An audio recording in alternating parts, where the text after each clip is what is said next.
नमस्कार दोस्तों, आपके अपने YouTube चैनल में आपका हार्दिक स्वागत है। दोस्तों, आज की इस वीडियो में हम ईपीएस के बारे में बात करने वाले हैं। दोस्तों, ईपीएस जो है एक फंडामेंटल एनालिसिस का एक पार्ट होता है। जो फंडामेंटल एनालिसिस में फाइनेंशियल रेशियोज होते हैं, ईपीएस उनमें से एक है। अक्सर जितने भी बड़े या सक्सेसफुल इन्वेस्टर्स होते हैं, वो किसी भी कंपनी में इन्वेस्ट करने से पहले उसका ईपीएस जरूर देखते हैं।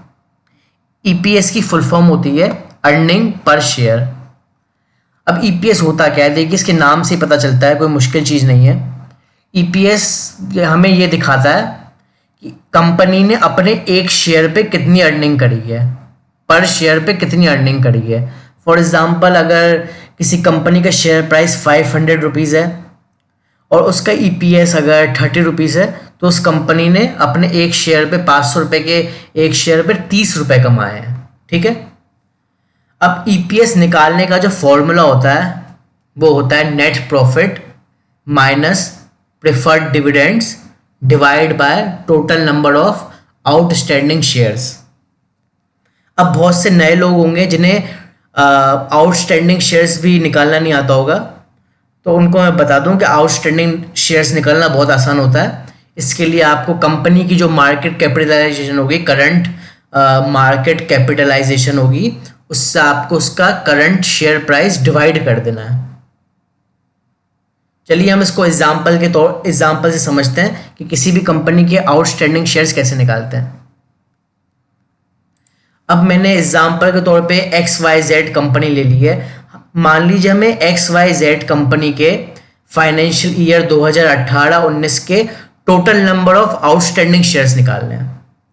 तो total number of outstanding share का निकालने का फॉर्मूला होता है, ये देखिए, market capitalisation divide by current share price.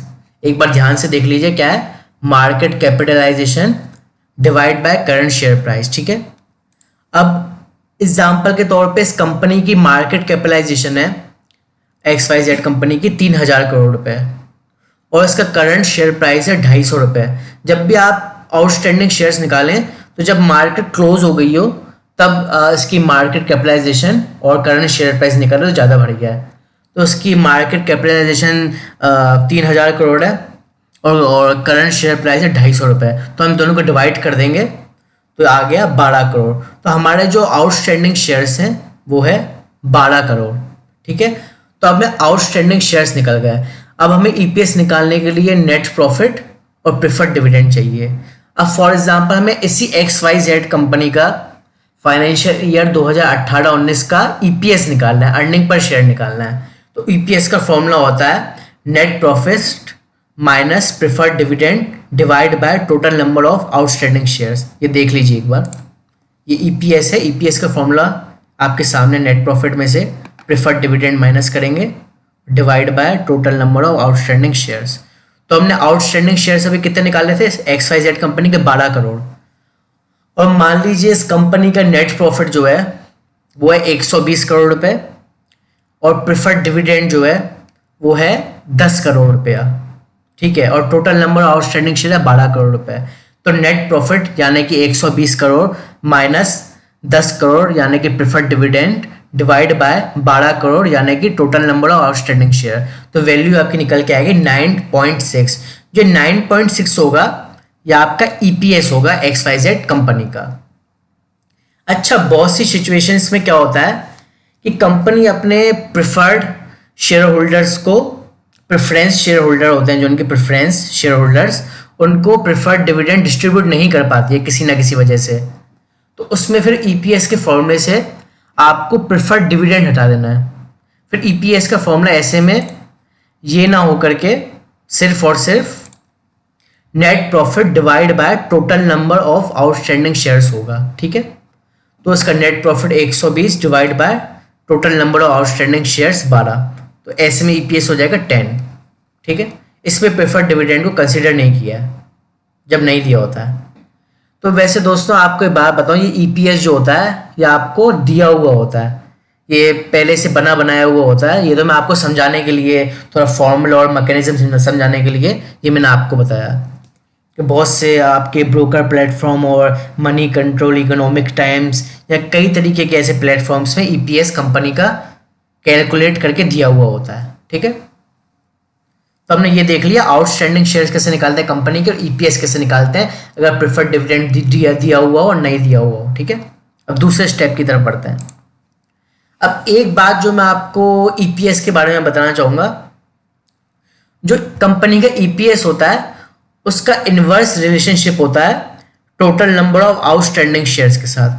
अब मेरा इस बात से क्या मतलब है, फॉर एग्जांपल अगर किसी कंपनी के total number of outstanding shares बढ़ रहे हैं तो ईपीएस घटेगा, और टोटल नंबर आउटस्टैंडिंग शेयर घट रहे हैं तो ईपीएस बढ़ेगा। ठीक है, मतलब इनवर्स रिलेशनशिप। ऐसा ही केस हमें बायबैक्स में देखने को मिलता है। जब भी कंपनी अपने शेयर्स का बायबैक करती है तो उसमें क्या होता है, total number of outstanding shares होते हैं घट जाते हैं, जिसकी वजह से ईपीएस बढ़ जाता है। तो बायबैक का ये भी फायदा है, कंपनी ने अपने शेयर खरीदे, जो मार्केट में आउटस्टैंडिंग शेयर्स थे वो घट गए और कंपनी का ईपीएस बढ़ गया। ठीक है, अब ईपीएस के कुछ टाइप्स होते हैं जिसमें से डाइल्यूटेड ईपीएस होता है। तब ये डाइल्यूटेड ईपीएस क्या होता है, देखिए डाइल्यूटेड ईपीएस कोई बहुत ज़्यादा अलग चीज़ नहीं है। इसमें क्या होता है, ध्यान से देखिए, when all convertible shares are converted into common shares then converted shares are taken into consideration while calculating EPS. इसका ये मतलब है कि कंपनी जो होती है अपने जो प्रेफरेंस शेयर होल्डर्स होते हैं, प्रेफरेंस शेयर होल्डर्स आमतौर पे जो बड़े म्यूचुअल फंड्स वगैरह होते हैं उनको बोलते हैं, उनको अपने प्रेफरेंस शेयर्स वो करती है इशू। ठीक है, तो ऐसे में क्या होता है, जब भी हमें ईपीएस निकालना होता है तो जो जितने भी वो प्रेफरेंस शेयर्स वगैरह होते हैं, जितने भी कन्वर्टेबल शेयर्स होते हैं, हम उनको भी कंसिडर करते हैं। मतलब जो ईपीएस के फॉर्मूले में कन्वर्टेबल शेयर्स को भी हम कंसिडरेशन में लेते हैं। तो इसमें क्या होता है, डाइल्यूटेड ईपीएस के फॉर्मूले में थोड़ा चेंज आ जाता है। हम net profit minus preferred dividend अगर दिया हुआ होता है तो divide by total number of outstanding shares plus all convertible shares. ठीक है, मान लीजिए सब वही है, नेट प्रॉफिट मान लीजिए 120 करोड़ है, प्रेफर्ड डिविडेंड -10 करोड़ है, total number of outstanding shares 12 crore है और प्लस 2 करोड़ कन्वर्टेबल शेयर्स है। तो प्लस हमें बस वो कन्वर्टेबल शेयर्स को प्लस कर देना है बस। ठीक है, बस इतना ही होगा। और ये डाइल्यूटेड ईपीएस होता है, ये भी आपको पहले से ही बना हुआ दिया हुआ होता है। ठीक है, तो हमने ईपीएस और डाइल्यूटेड ईपीएस समझ लिया। डाइल्यूटेड ईपीएस में ये है कि जितने भी कन्वर्टेबल सिक्योरिटीज होती हैं, शेयर्स होते हैं, उनको कंसिडरेशन में लिया जाता है कैलकुलेट करते वक्त ईपीएस। तो ऐसे में डाइल्यूटेड ईपीएस इसको माना जाता है। तो अब ये तो हमने समझ लिया कि ईपीएस क्या है, इसके फॉर्मूले क्या है, डाइल्यूटेड ईपीएस क्या है। अब बात ये आती है ईपीएस को इस्तेमाल कैसे करें इन्वेस्टिंग में। देखिए, ईपीएस को दो तरीके से इस्तेमाल किया जाता है। एक तो जब भी हमें पीई रेशियो मतलब प्राइस टू अर्निंग रेशियो को निकालना होता है किसी भी कंपनी के, तब हमें ईपीएस का इस्तेमाल करना होता है। अब ये पीई रेशियो क्या है ये तो मैं आपको अगले वीडियो में बताऊंगा। फिलहाल मैं आपको दूसरा तरीका बता दूं। आपको ईपीएस में क्या करना होता है, किसी भी कंपनी का जितना ज़्यादा ईपीएस होगा उतना अच्छा माना जाता है। लेकिन हमें सिर्फ और सिर्फ किसी कंपनी का 1 साल का ईपीएस नहीं देखना है, वो काफ़ी नहीं है।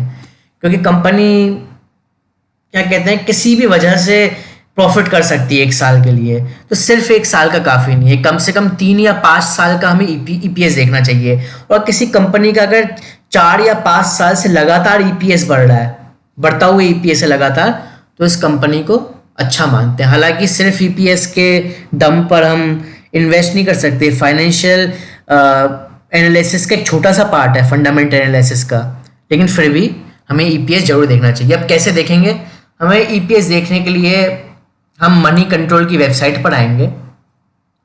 तो मनी कंट्रोल की वेबसाइट है, मेरे ख्याल से आप सभी जानते होंगे। आपको किसी भी कंपनी का ईपीएस देखना है तो आप उसका नाम टाइप कीजिए सर्च में। मैं फॉर एग्जांपल मैं आईसीआईसीआई बैंक का नाम टाइप करूंगा, ये मैंने कर दिया।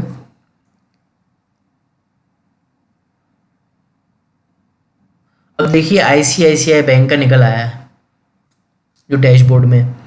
अब आप नीचे नीचे आके थोड़ा और नीचे आएंगे नीचे आके आपको फाइनेंशियल्स पे क्लिक करना है कंपनी के। ये ना फाइनेंशियल्स, फाइनेंशियल्स पे आने के बाद आपको या रेशियोज पे क्लिक करना है। ठीक है, जब भी आप रेशियोज पे क्लिक करेंगे देखिए आपको बेसिक और डाइल्यूटेड ईपीएस आपको पहले से दिया हुआ है। तो आप इसमें आपको 1 2 3 4 5 साल का देख सकते हैं, है ना, 5 साल तक का ईपीएस दिया हुआ है।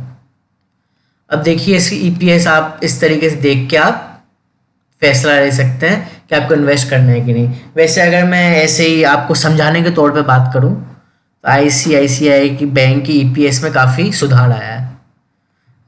मार्च 2017 में 15 था, हालांकि बाद में थोड़ा घटा, फिर थोड़ा स्टेबल हुआ और आज 27 का ईपीएस हो गया है।